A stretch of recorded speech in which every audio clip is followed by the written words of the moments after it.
அடக்கம். அதுவே ஆனைமுகமெனும் ஓங்கார விளக்கம். சுழலும் கோள்கள் அவன் சொல் கேட்கும். அவனை தொழுதால் போதும் நல்லதே நடக்கும்.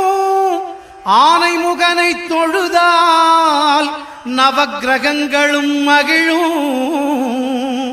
நல்லதே நடக்கும், நல்லதே நடக்கும்.